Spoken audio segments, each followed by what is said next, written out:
fight. No frauds, no fanboys, no intros.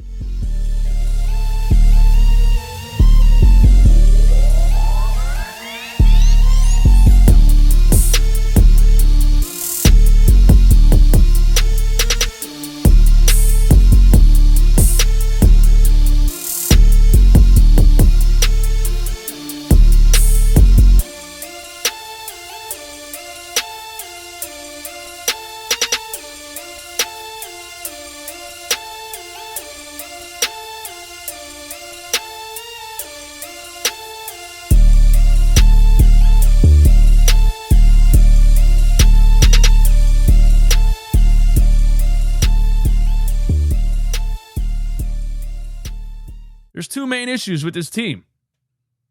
And they've been the two main issues since the beginning of this season, since most of last season. There's two main issues with this team. The number one issue is Doc Rivers.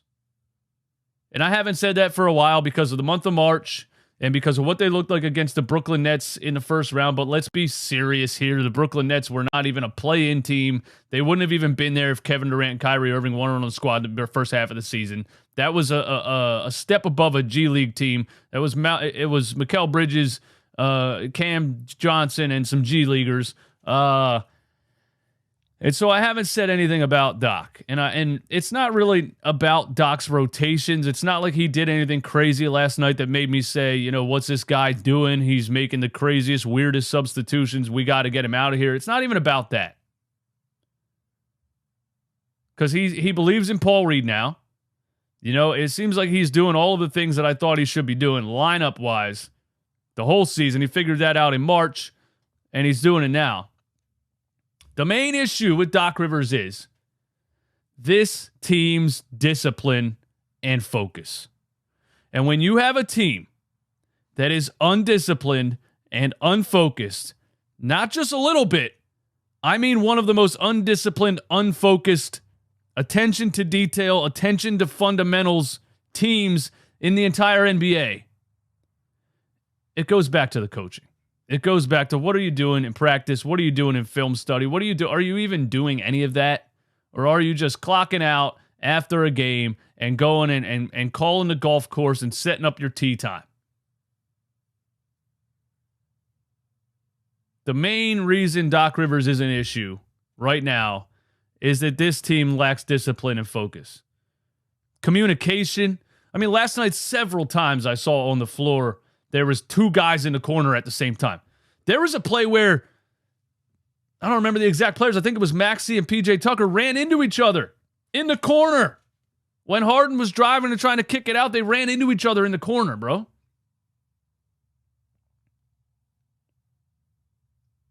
What does this team do in practice? What do they do? And there's been those jokes, you know. George Niang was on JJ Redick's podcast in the offseason, and JJ Redick and George Niang were laughing about how easy Doc Rivers' practices are. Is that serious? Then the team looks like this the whole season. The fine details, you know? The people that don't really watch the game, watch every possession, they don't understand what I'm saying when I say these things. What do you mean? What do you mean? They won 60 games. What do you mean? I'm talking about the finite things that determine whether you get past the second round or not. Number one, rebounding. This has been one of the worst rebounding teams in the entire NBA this whole season. You are not getting past the second round if you can't rebound. Two reasons they can't rebound. Number one, they're not athletic enough to rebound, straight up. They don't have the guys to rebound. They have one guy over 6'9" on this entire roster, and his name is Joel Embiid. Second reason you can't rebound is what I just alluded to, the coaching, discipline, paying attention to fundamentals. The ball goes off the rim, find your guy and box out. The things your coach teaches you in third grade. Transition defense. They've been one of the worst transition defense teams in the league the whole season. You can't get past the second round if you're one of the worst transition defense teams in the league. Two reasons for that. They don't have the athletes. They are the shortest, slowest team in the NBA. Also coaching. Ball goes off the rim. Get back, get back, get back. No, we don't get back, bro. We stand around and watch. We stand around and watch. Perimeter defense.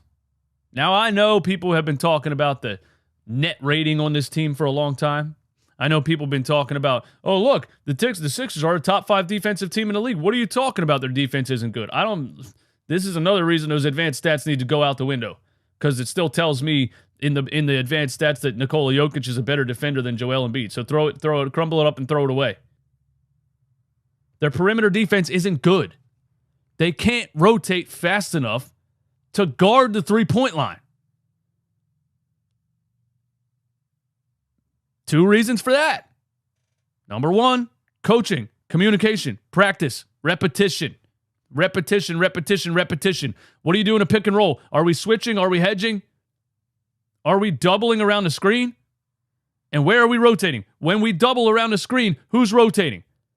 Who's going back out to the weak side three-point line? Who's staying on this side? Who's practice? Number 2, the roster. They just don't have the athletes. They can't switch on screens. They can't guard the pick and roll. And when they do guard the pick and roll, they can't rotate back out to the three-point line fast enough. They're the shortest, slowest team in the NBA. This is what happens. It's the combination of coaching and the roster construction. I mean, you're telling me we're out here in a second-round playoff series and our forwards are George Niang and P.J. Tucker, 38-year-old P.J. Tucker, and a guy whose nickname is a joke about how unathletic he is, the minivan. That's our forwards in the second round of the playoffs. You see what I mean? This is why I was saying this the whole season, because it was obvious.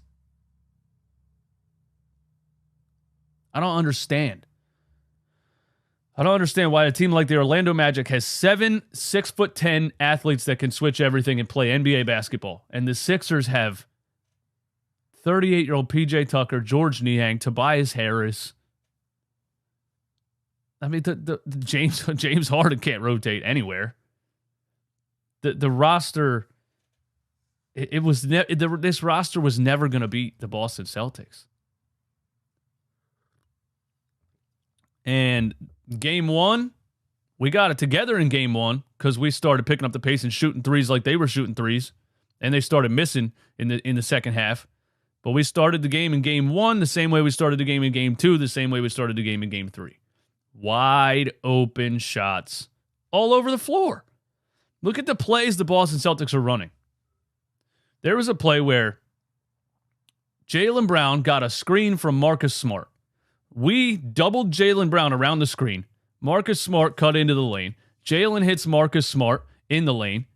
Embiid has to rotate to not give him Marcus Smart a wide open layup. And without even looking at the corner, Marcus Smart passed the ball all the way into the corner to Jason Tatum with nobody within a country mile of him. And he shot a wide open 3. You're not going to compete with this roster's not going to compete with that. Those guys are too good at what they're doing, and they're just flat out better. It's the margins. Malcolm Brogdon, Marcus Smart, Grant Williams, Robert Williams, and Derek White clears George Niang, PJ Tucker, Tobias Harris, DeAnthony Melton. I mean, by a mile, dude. It's just reality. I'm sorry. Run it back, Philly. No frauds, no fanboys, no intros.